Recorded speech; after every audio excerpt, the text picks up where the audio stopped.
দেখেন হযরত ইবনে মাসউদ রাদিয়াল্লাহু তাআলা আনহু বলেন, আল্লাহ নবী সাল্লাল্লাহু আলাইহি ওয়াসাল্লাম একদিন এইরকম সোজা একটা ডাক দিলেন। এই যে দেখেন, আল্লাহ নবী সাল্লাল্লাহু আলাইহি ওয়াসাল্লাম এইরকম একটা সোজা ডাক দিলেন। ডাক দিয়ে বললেন, ফাহাদা সিরাতুম মুস্তাকিম, এই সোজা পথটা সিরাতুম মুস্তাকিম। খুব মনোযোগ। সুম্মা খাত্তা আন ইয়ামিনিহি খুতুতান, ডানে অনেকগুলো দাগ দিলেন। ওয়া আন শিমালিহি খুতুতান, বামে অনেকগুলো দাগ দিলেন। ডানে দাগ অনেক দাগ, সোজা দাগ একটা। নবী করিম ইসলাম ডানে অনেকগুলো দাগ দিলেন, বামে অনেকগুলো দাগ দিলেন। দাগ দিয়ে বলেন, ফি কুল্লি রাসি তরিকিন শাইতান, এই সোজা পথের ডানে বামে যতগুলো পথ আছে সব পথের মাথায় এক একটা শয়তান বসে আছে। ইয়াদউন নাস ইলা নারি জাহান্নাম, ওই শয়তান আপনাকে বাইপাস ইসলাম শিখাবে, ওই শয়তান আপনাকে সহজ ইসলাম শিখাবে, ওই শয়তান আপনাকে এমন ইসলাম শিখাবে যে ইসলামে খালি মিষ্টি খাওয়া, ওই শয়তান আপনাকে এমন ইসলাম শিখাবে যে ইসলামে আমর বিল মারুফ নাই, ওই শয়তান আপনাকে এমন ইসলাম শিখাবে যে ইসলামে নহি আনিল মুনকার নাই, ওই শয়তান আপনাকে এমন ইসলাম শিখাবে যে ইসলাম রাষ্ট্র ইসলাম বিরোধী আইন করলে প্রতিবাদ পায় না, এমন শয়তান আপনাকে এমন ইসলাম শিখাবে যে ইসলামে নবীর শানে নাস্তিকরা কথা বললে প্রতিবাদ পাওয়া যায় না। ওইটার নাম ইসলাম না, ওইটার নাম শয়তান। ওইটা কখনো ইসলাম হতে পারে?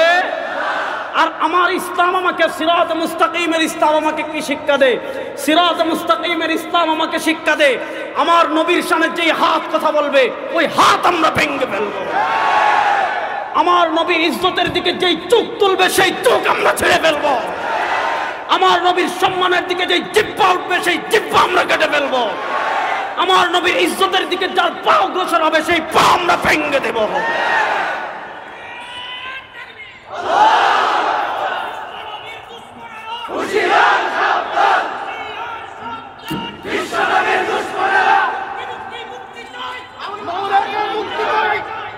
খুব মনোযোগ দিয়ে শুনেন।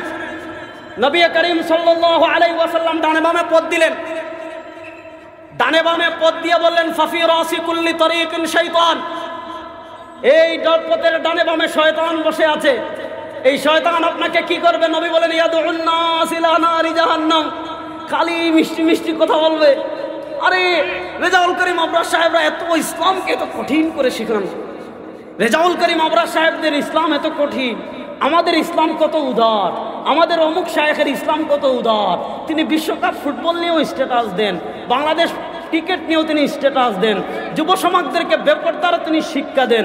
পর্দার বালাই তার কাছে নাই, কোরআনের বালাই তার কাছে নাই, হাদিসের বালাই তার কাছে নাই, নবীর আদর্শের বালাই যার কাছে নাই সেটা ইসলামিক স্কলার হতে পারে না, আপাদমস্তক শয়তান। এরকম শয়তান আমাদের সমাজে আছে না নাই? তাহলে এবার বুঝেন, নবী করিম সাল্লাল্লাহু আলাইহি ওয়াসাল্লাম সুজা ডাক দিলেন। ডাক দিয়ে বলেন, ফাহাদা সিরাতুম মুস্তাকিম। এই হাদিসটা আজকে শুধু ব্যাখ্যা করব। নবী বলেন, ফাহাদা সিরাতুম মুস্তাকিম, এই সুজা পথটা জান্নাতের পথ, এই সুজা পথটা সিরাতে মুস্তাকিম। এবার দেখেন, এই পথের মাথায় মুহাম্মদুর রাসূলুল্লাহ, আমি উদাহরণ দিয়ে বুঝাচ্ছি, বুঝেন। এই পথের মাথায় মুহাম্মদুর রাসূলুল্লাহ সাল্লাল্লাহু আলাইহি ওয়াসাল্লাম, মুহাম্মদ সাল্লাল্লাহু আলাইহি ওয়াসাল্লাম পৃথিবী থেকে বিদায় নিয়েছেন 11 হিজরিতে। হ্যাঁ, নবী করিম সাল্লাল্লাহু আলাইহি ওয়াসাল্লাম দুনিয়া থেকে বিদায় নিয়েছেন, কিন্তু মান আলাইহি ওয়া আসহাবি, আগে আমি বলেছি আহলুস সুন্নাহ ওয়াল জামাতের আকীদা হলো আমার নবী পৃথিবী থেকে বিদায় নিয়েছেন কিন্তু আমার নবী কবরে জিন্দা। আকীদা ক্লিয়ার? বলেন আমার নবী কবরে, বলেন আমার নবী কবরে, আমার নবী কবরে। বাংলাদেশের লামাসাবি নামক যে গোষ্ঠী আছে, এই গোষ্ঠীর সাথে আমাদের যতটা আমলি ইখতিলাফ, আমলি ইখতিলাফের থেকে বেশি ইখতিলাফ হলো আকীদাগত ইখতিলাফ। বাংলাদেশে খান্নাস আছে, এই খান্নাসের নাম আব্দুর রাজ্জাক বিন ইউসুফ। আমি একে খান্নাস কেন বললাম? কারণ মানুষরূপী কিছু শয়তান দুনিয়াতে আছে না নাই? আমি তাকে খান্নাসের জন্য বললাম, এই খান্নাস বলেছে আমার নবী কবরে মরে পড়ে আছে, অথচ আমার নবী বলেন মান সাল্লা ইনদা কবরি সামিতু। আরে বেটা শোন, আমি কবরে কেমন আছি জানিস?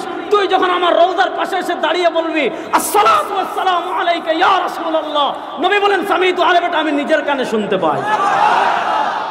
আর ওমান সাল্লানা ইয়ানুবলিগতু, নবী বলেন তোর টাকা নাই পয়সা নাই, তুই মদিনায় আসতে পারিস নাই, কিন্তু তোর অন্তরটা নবীর মহব্বতে ভরা, তোর অন্তরটা নবীর ইশকে ভরা, কিন্তু তুই মদিনার রওজায় আকবাসে দাঁড়াইতে পারিস নাই।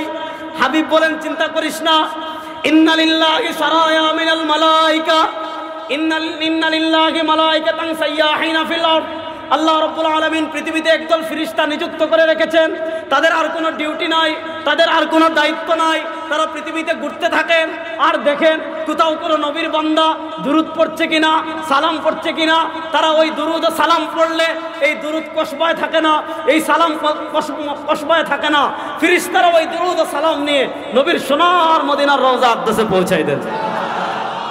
আর দলিলের দিকে যাচ্ছি না, দলিল দিলে অসংখ্য দলিল দেওয়া যাবে, শুধু একটা দলিল দিলাম। তাহলে বলেন আমার নবী কবরে জিন্দা না মুর্দা? আর আসতে বলেন, জোরে বলেন আমার নবী কবরে জিন্দা না মুর্দা? হযরত ইমাম বাইহাকী রাহমাতুল্লাহ আলাইহি উলামায়ে কেরাম কোট করবেন। ইমাম বাইহাকী রাহিমাহুল্লাহ ইন্তেকাল করেছেন 454 বা 57-তে। হযরত ইমাম বাইহাকী রাহিমাহুল্লাহ আজ থেকে 1000 বছর আগের ইমাম। ইমাম বাইহাকী রাহিমাহুল্লাহর যুগে, ইমাম বাইহাকী রাহিমাহুল্লাহর ইসলামের প্রথম 400 বছরে হায়াতুল আম্বিয়া মাসআলায় কোনো ইখতিলাফ ছিল না। তখন প্রথমে কমবক্ত এই মাসআলায় ইখতিলাফ করেছিল। সে বলেছিল আমার নবী কবরে মরে পড়ে আছেন। ওই কমবক্ত বলেছিল আমার নবীর শরীর কবরে পচে গলে হাড্ডি হয়ে গিয়েছে। ইমাম বাইহাকী খণ্ডন করে কিতাব লিখেছিলেন হায়াতুল আম্বিয়া নামে। সেই কিতাব আজও উলামায়ে কেরামের কাছে আছে।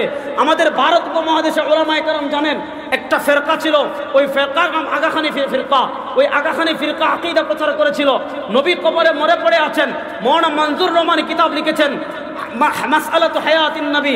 আহলুস সুন্নাহ ওয়াল জামাতের আকীদা সুস্পষ্ট, আল আম্বিয়া আহইয়াউন ফি কুবুরিহিম ইউসাল্লুন। মুস্তাদআবু আলাল মাওসিলির হাদিস, খুদ নাসিরউদ্দিন আলবানী হাদিসকে সহিহ বলেছেন।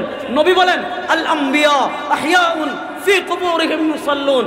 বাবা আদম থেকে নিয়ে নবী মুহাম্মদ সাল্লাল্লাহু আলাইহি ওয়াসাল্লাম পর্যন্ত আল্লাহ যত নবী পৃথিবীতে পাঠিয়েছেন, আল্লাহ যত রাসূল পৃথিবীতে পাঠিয়েছেন, আহইয়াউন সবাই কবরে জীবিত। কি করছেন? নবী বলেন ইউসাল্লুন, সবাই কবরে নামাজ পড়ছেন। তাহলে বলেন নবীগণ কবরে জিন্দা না মুর্দা? আর আসতে বলেন নবীগণ কবরে জিন্দা না মুর্দা? বলেন নবীগণ কবরে কি করেন? আর আসতে বলেন নবীগণ কবরে কি করেন? এবার বুঝবেন নবী বলেন আল আম্বিয়া আহইয়াউন ফি কুবুরিহিম, নবীগণ কবরে জিন্দা। আজকে যারা সালাফি নাম দিয়ে ইবলিসের আকীদা প্রমাণ করে, তাদের আকীদার গুরু যিনি ছিলেন শাইখুল ইসলাম ইবনে তাইমিয়া রাহমাতুল্লাহ আলাইহি, তিনি তার মাজমুউল ফতওয়াতে সুস্পষ্ট লিখেছেন ওহুম আহইয়াউন ফি কুবুরিহিম, যে আল্লাহ আদম আলাইহিস সালাম থেকে নিয়ে আমাদের নবী পর্যন্ত যত নবী এবং রাসূল পৃথিবীতে পাঠিয়েছেন সবাই কবরে জিন্দা। বলেন সবাই কবরে, আকীদারও জিন্দারও আসতে কোন সবাই কবরে। সুতরাং যে বলবে নবী কবরে মরে পড়ে আছেন, ওটা মানুষ নামদারি আপাদমস্তক শয়তান। এরকম গুস্তাখের আসলে আমাদের সমাজে আছে না নাই?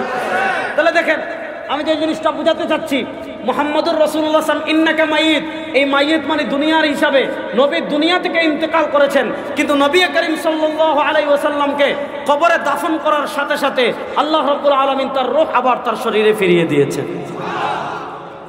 দেখেন এখানে হলেন মুহাম্মদুর রাসূলুল্লাহ সাল্লাল্লাহু আলাইহি ওয়াসাল্লাম। মুহাম্মদ সাল্লাল্লাহু আলাইহি ওয়াসাল্লাম ইন্তেকাল করলেন 11 হিজরিতে। খুব মনোযোগ।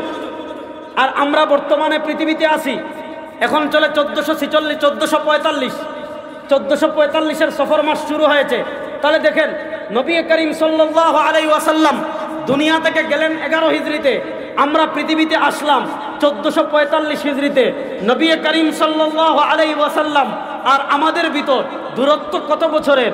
উত্তর হলো নবী করিম সাল্লাল্লাহু আলাইহি ওয়াসাল্লাম আর আমাদের ভিতর দূরত্ব হলো 1434 বছরের। কসবার মুসলমান, আমি আপনাদের কাছে জানতে চাই, মুহাম্মদুর রাসূলুল্লাহ সাল্লাল্লাহু আলাইহি ওয়াসাল্লাম 1400 বছর আগে বলেছেন ফাহাদা সিরাতুল মুস্তাকিম, এই আমার উম্মতেরা ওই পথ, এটাই তো সোজা পথ। নবী করিম সাল্লাল্লাহু আলাইহি ওয়াসাল্লাম এই কথা বলার পর পৃথিবীতে 1444 বছর পার হয়ে গেছে। বলেন 1444 বছর পরে সে সিরাতে মুস্তাকিম আছে না নাই?